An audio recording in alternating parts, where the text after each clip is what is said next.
Hey, welcome to another edition of Kyle Meredith with. It's the interview series presented by WFPK at WFPK.org, Consequence, and the Consequence Podcast Network. Thanks as always for making your way here. Check out the series. Of course, you know what to do. If you like what you see, what you hear, hit that subscribe button. I put out 3 new interviews every single week, so it's a great way to keep up with your favorite artists. And I'm so excited today. You know him as a lead singer in Free and Bad Company, and The Firm and Queen, and a 40-year solo career. He's back with a new record called Midnight Rose. Paul Rodgers, hello. Hello, Kyle. How are you? I'm well. It really is an honor to meet you. I think, Thank you, sir. yeah, well, you've been a soundtrack to so many lives throughout the years, throughout the generations, I guess, and that's certainly true for myself. Let me say thanks for that at the beginning, but also congratulations on this fantastic solo record. Well, you're welcome, and thank you again. Thank you indeed. Which do you have actually a favorite track that you really like, or anything like that? Let me say the title track alone does a lot because of the poetry, the lyrics. I've had no one to tell me I'm not alone. And that line, if there was a red rose in a smoky room, I'm not sure that rose, I'm sure that rose would fade and die, Yeah. is some of my favorite lyrics on the whole record. Wow. Yeah. Wow. How Well, oh, go I on. find I just find that the simpler the message, the better, the more powerful it is. So it's a simple way of saying, you're not alone, basically. Yeah. Well, it's the rose in the smoky room. I mean, that just I Yeah. don't know. I don't know that the right word is gutted me, because it's not like I was like, oh my God. But at the same time, it was like, it was so beautifully written. And I think that's, Oh, it just, yeah. So where, thank where did this album come from? I mean, I know this is probably the usual setup, but when did you decide it was time for a new solo album and then it was going to be all originals? Well, I didn't actually. It's sort of what developed from sitting around at home playing acoustic guitar and having a break, a really good break, because I've just been doing touring all the time, with the various bands, and I had to learn different songs all the time. So my own acoustic stuff that I was playing, that I played in the hotel rooms, blah, blah, blah, and like that, wasn't getting a look in, So I thought, well, let's put it all together and see what we've got. So I ended up with a lot of acoustic guitars, acoustic songs. And I thought, well, I should take it to the next level and see how that works in the studio. So I got 3 guys, well, 4 including myself, together. That's the core band, which was just the 4 of us. Ray Roper on guitar, and Todd Ronning on bass, and Rick Feddick on the drums. So there's just the 4 of us doing the basic tracks in the studio. And I showed them how the songs went, and we just got into it, and away we went. I didn't say, let's go in the studio and make an album. No, that's just said, let's go in the studio and see what we come up with. I've got these a bunch of acoustics. Let's just lay it down and see how we do. It's that simple. It's sometimes that's all you, it should be easy, right? And I'm sure, throughout your career, some albums have probably been easier and some albums have probably been harder than others. But, and I don't know, like, because you also hear about those really rough albums end up sometimes being people's favorites and the great art. Like, how does that set with you? Like, does it change your perspective on, if it was a good time or a bad time? Well, I suppose it would. I suppose it does. But the magic of music for me, awfully, a lot, is some of those very old blues recordings were recorded in a cotton field or somewhere like that, on equipment that was mobile and that sort of thing. But it's great. It stood the test of time, and it still sounds great. You can be very forgiving about the actual sound, because the performance is so, it's got some spark to it that's just happening. And in the studio, it's very antiseptic, and you've got to trying to keep everything clean. So you want a clean vocal with no background. You don't want a motorbike in the background delivering pizza going right through the vocals. So that sort of thing you want to avoid. So in theory, it should take 5 minutes to record a 5-minute song, but it's funny how it doesn't at all. It takes ages to get the sound right and to get everything right together. It might take 5 minutes to actually put it down, but to set up the right atmosphere and the right clarity of sound and all the rest of it takes ages. That's where the time goes. Luckily, you make it sound easy. I've talked about this before, though. You know, it's like growing up, especially before I got involved in music, like, you know, a lot of people just don't have the concept of how an album is made. And for me, it was almost like it just poofs into existence. Like it was handed down from the heavens or whatever. And here's, you know, and this favorite. And it's only when you see, you know, you hear those stories, like the tedious amount of time it takes to set up the right microphone. Yeah, yeah. Well, you know, actually, Kyle, you know, that's true that you want it to appear that way. You want it, the end result wants to appear. It's just like poof, it's come down from the sky, and that's what you do aim for. But that's what takes the time. So it just sounds very spontaneous and therefore very listenable, you know. Mm-hmm. Yeah. Well, you know, you know, you brought up some of those old recordings, and not that these recordings are as old as the ones you're talking about, but you in Living It Up, lead single, you do name check some of your heroes, Otis Redding, Yeah. Aretha, Ray Charles. Yeah. They changed my game, and I love hearing that, because I mean it was such an era. You know, let's jump back there for a second. Like, do you remember the first time hearing that music, you know, in contrast to whatever else you had been hearing at that time, like for it to have such an impact that it did on you?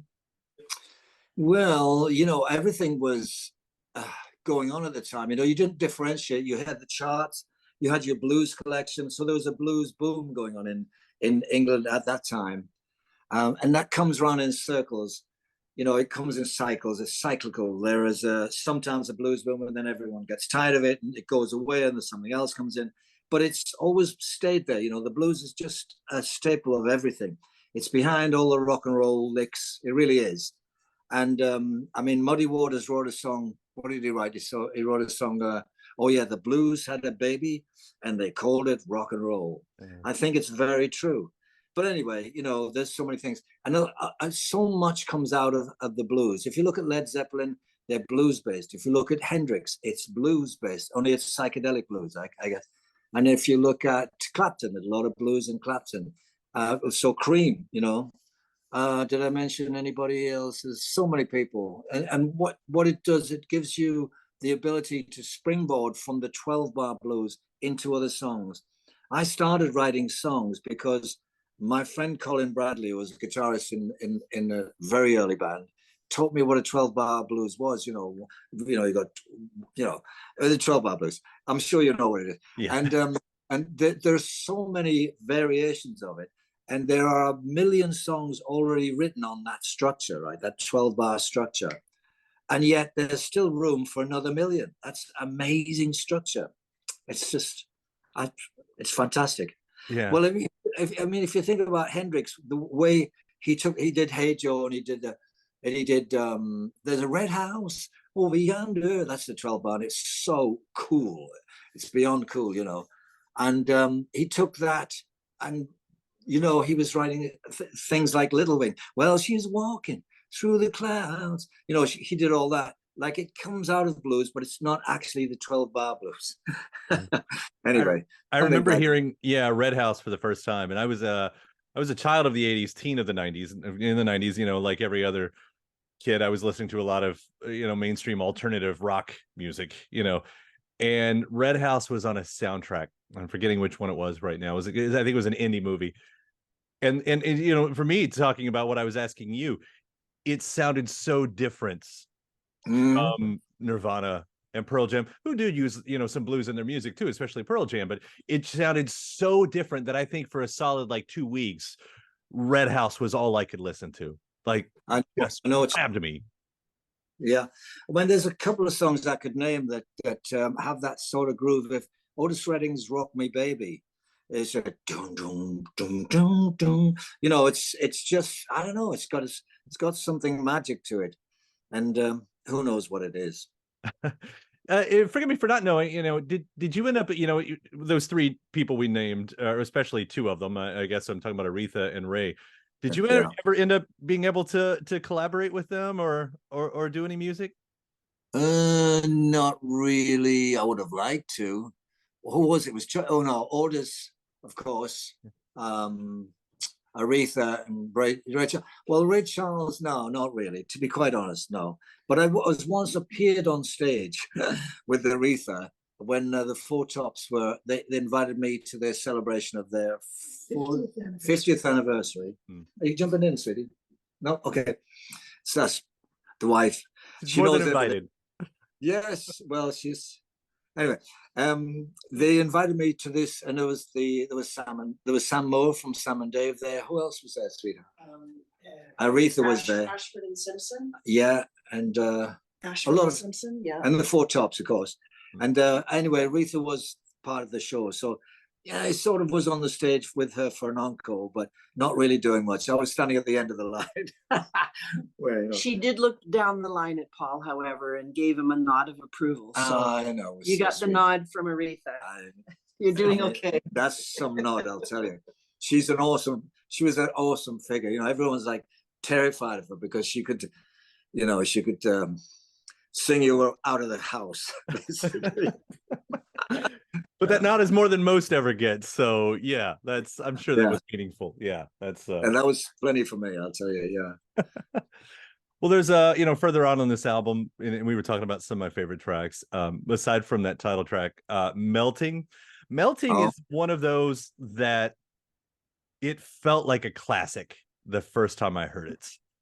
Thank you very much. Yeah, and again, maybe there's not you don't have to differentiate, but for the new songs to sound like new songs, like these are the new songs, these are the new Paul Rodgers, but then you get a track in there, like, do you ever feel that, like, oh, this feels like something in the pocket from the past?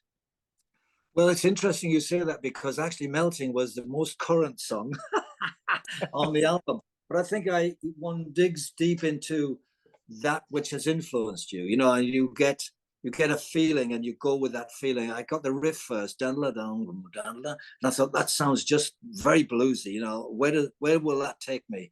And I just let it flow. And I put some of my own experiences in there, and I put my imagination in there. So it's really, as well, I do find that it's down to the listener to decide what the song's all about, But it does, to me, it evokes a guy, like maybe a farmer, maybe an outlaw from the old West, on the run, definitely on the run. Those doggies are after him. Those hound dogs. And that sort of thing. And I just go with it, and it just creates an atmosphere. It was actually very much the same, and the feeling was the same with Seagull. Seagull has something that you're just sitting on the beach playing it, and just it's very simple, and that's the key. The key actually is to get a simple idea and message without being so simple that it's meaningless, but it's like it's got a depth to it, and that's what a lot of the blues guys had. Yeah. Well, you play it well. You really do. You play it so well. And thank you. I'm just looking at the track list here too. Of course, Take Love. I know it's been talked about a bit because that song had been around a while. I think you've done some live stuff with Queen on that one.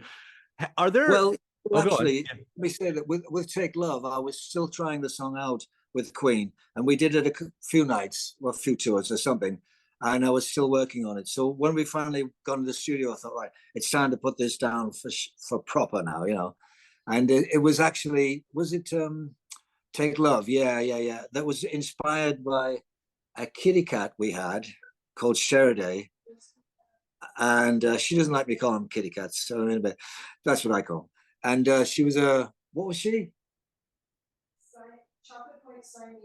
Chocolate Point Siamese. I always say she was Persian, but anyway, she was very proud, and you couldn't get near her to stroke her and things like that. So I was sitting with the acoustic guitar one day, and I heard Cynthia say, Sheridan, I can't love you if you keep walking away. And I went, bing, that's a great line, or an opening line for a song. And I just went with that and built it up. That's that the way you said that, like you got to road test that a little bit, which is something that a lot of artists get the luxury of doing anymore. Especially, well, I mean, some songs are of course created on the moment in the studio too, but But Yeah. I remember that, like, you know, especially when I go back and I listen to old live shows or bootlegs or something like that, and you follow that timeline, the way a song, like, there's got to be a luxury in that, right? To have a song be able to grow outside on the stage and then have some time to gestate. Are there more Yeah. of those? No, yeah. No, it is. I mean, there's a lot of little points in that song. You know, for instance, where during the lyric it goes, "You better listen to your heart, baby." At that point, but there's a point in the song where I'd like to say, not only had you better listen to your heart, but so should I. You know, and there was a point I could stick that in, put that in later on, and that just developed by playing it. You know, yeah. Yeah, that's what you just are. Do you have, like, when I look at the track list, I'm like 8 songs, 34 minutes. Yeah. Are there more songs sitting around in the vault like that where you're like, I could maybe, you know, could put that on, or there are. maybe it's coming later? Yeah, there are. I mean, I'm still working on songs, and I'm working on songs all the time, basically. Um, Not all of them are great. Some of them are good. You know, you never really know until you finally get it where you think, okay, that's finished. We're going to work on that now. Yeah. See, that's me being a greedy fan right there. I'm like, 8 songs, could have been 10, could have been. Well, you know, it's a bit of an 8-track album. You know, old school. Just Yeah. kidding. Um, um, Actually, I must say though, when in the older days, back when Mick Ralphs and Bad Company were making albums, we used to think in terms of the vinyl and the effect of a vinyl, and you used to get 18 minutes aside, sort of max, right? So that was really your limit, and it was a good limitation because there was no fluff on the album then. You just had to, you know, be very economical with the music, so make it precise, tight, and firm, so there's no fluff on there, you know. And you get your 90 minutes because after that, if you start to put 20 minutes on, you lose quality of sound overall. So that, you know, it's at the expense of the quality of the album, basically. So I think in those terms often when I put an album together. I guess I was thinking in those terms with this too. Yeah, but that's important because that necessity for sound quality, I think, really did make the albums better, as you were saying. Like, it had Yeah, to be just the best stuff. yeah, yeah. Yeah. That's true. How we get those classic albums, which I should bring up, one of those classic, you know, a classic album, because this record, Midnight Rose, also comes on the 40th anniversary of your first solo record with Cut Loose, which might be coincidental in timing. I mean, is it coincidence, or did you kind of see that coming?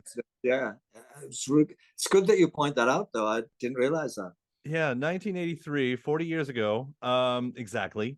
Although I Wow. don't know the exact date in the year. I don't know. You may get lucky there too, for all I know. But Yeah.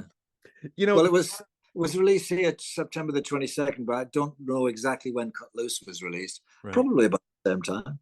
Yeah. Well, that's that. I know that was usually the thing, especially if you were a big name. You got your album put to the latter part of the year, so you could hopefully pick up those Christmas sales. So there's a good chance it lines up Yeah. a little Yeah. bit. What is that album? You know, when you made that record, and of course you were just coming off the Bad Company split. Is that an album that you would call of confidence? Like, here I am, I'm out on alone. Is that an album of uncertainty? Oh no, I don't have my band. Like, what does that album look like to you now? Well, it looks like the way it was very much a learning curve, and I wanted to. Well, first of all, I sort of stepped back from Bad Company because I just got, especially after the death of John Bonham. You know, it was such a tragedy, and he was such a great drummer. Listen to the end of rock and roll. You know, he's got this metronome at the center of his chest, and he flails around. It's not. You know, it's you can't follow what he does, and then he comes right back in time. You know, it's unbelievable, and he's always had that quality. Well, Jason does too. His son, the great quality, great drummers. For me, Cut Loose was a learning curve.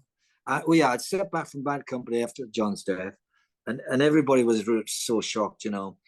And I thought, well, I'm going to stay at home. I'm going to do what Elvis has told me to do: is take time to live. I'm gonna live a little. I'm just gonna stay at home with the family. But I thought, well, I still want to be connected to music, so I built a studio in my house because I had the money at that point. I could do that, And I thought, well, what shall I do now? So I thought, well, I'll make a solo album and play all the instruments and see how that works out.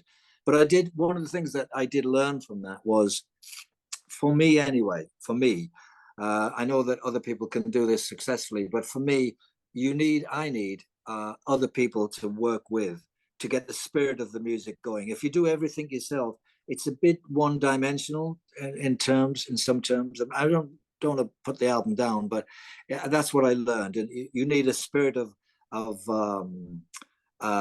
whatever happens between people when you can see them. And that's why with this album, having the four guys in the studio, eyeball to eyeball, so we could see each other and we could react to each other instantly on the lam, as it were.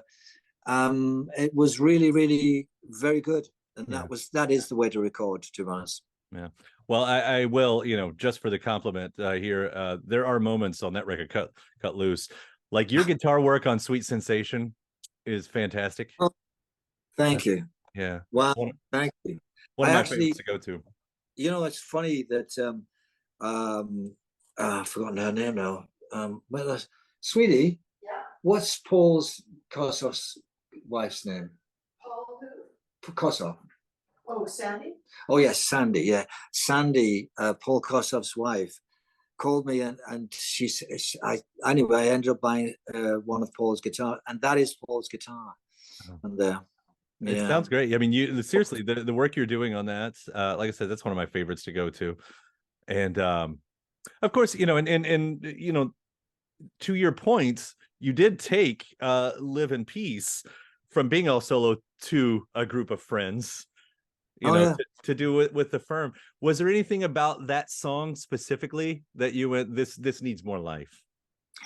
Not really. Not that wasn't the reason for redoing it. We were actually looking for material at that point, Jimmy and I and the Firm. And I think it was Chris Slade suggested Live in Peace. And I said, well, I've already released it. He said, yeah, but we could do it great and all this kind of thing. So he was the instigator of doing that. The record company were not happy with me putting it on the next time. I'll tell you that. Ahmed Erdogan and those guys. And but life goes on. You went in the end. So it got another airing, basically. Yeah. Yeah.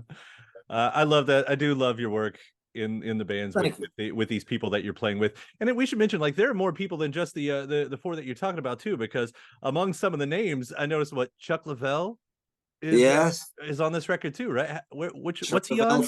The Stones and the Allman Brothers. Yeah. He's on Melting, I think, and he's on lots of the album. He's on throughout the album. What's that, sweetie? Oh, he's on Red Rose. Yes. Midnight Rose. We got there. I love that. And again, as a fan, when you see any of those collaborations taking place, I mean, in our mind, you all are just, still part of this great club who still hangs out all the time with each other, whether you do or not. But so we get to hear those moments. Those are magic. Well, I think we don't hang about, but I think I am very much aware of everybody's work.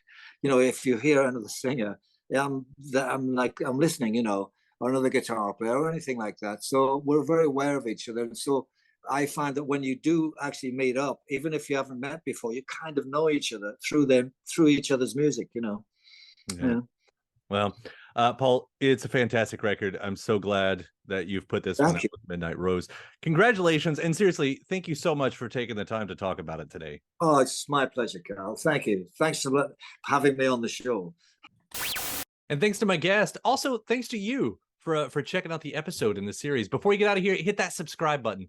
Again, you get 3 brand new interviews every single week. New one every Monday, Wednesday, and Friday at right here on YouTube, or of course anywhere in podcast land, including iTunes, Apple Podcasts, Spotify, Podchaser, NPR, or WFPK.org as well. A great way to keep up with your favorite artists and discover new ones as well. Then after that, actually head over to WFPK.org. That's where I do a show Monday through Friday, 6 p.m. Eastern. It's an hour full of song premieres, music news, anniversary spins, bonus interviews, Monday through Friday, 6 p.m. Eastern at WFPK.org. Consequence has your music and film news. You can also find me on the social media spots, Facebook, Instagram, mostly on Twitter. all three of them. The address is at Kyle Meredith. Do hope you like and follow along. That does it for another edition. I'm Kyle Meredith. I'll see you next time.